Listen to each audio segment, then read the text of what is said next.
טוב, זה בית יותר סביר בגודל. ככה. זה השכונה.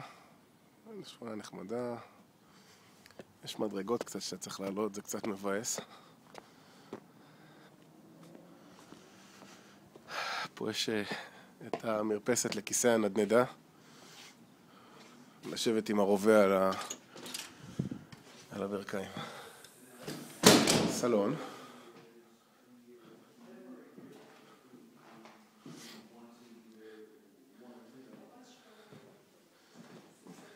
קצת מוזר המבנה שלו. זה חדר אוכל. וגם פה יש מין חדר אוכל פתוח כזה מין. זה החצר. סך הכל זה די סבבה. יש פה חניה שהיא חיצונית. וגם אין לה... זה לא עולה אוטומטי הדלתות. טוב, זה מטבח.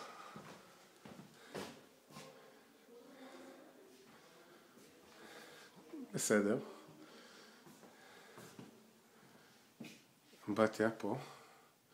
לא בדיוק יודע מה המטרה של האמבטיה פה, כי אין פה חדרי שינה. מרתף.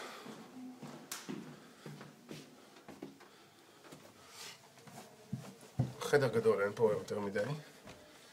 פשוט חדר גדול. אין אמבטיה או משהו כזה, יש ארונות. יש ארון, יש זה, בסדר.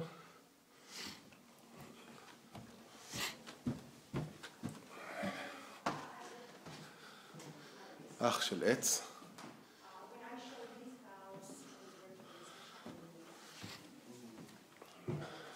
זה עלייה לה. זה. זה חדר אחד. חדר קטנצ'יק.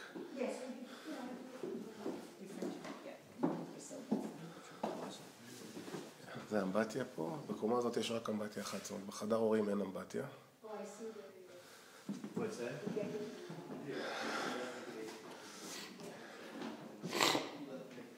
כל חדר כמובן יש ארון. זה חדר שני. בית במצב מצוין.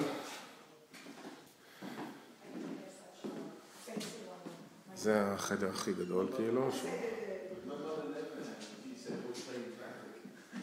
פה יש מין ארון מצעים.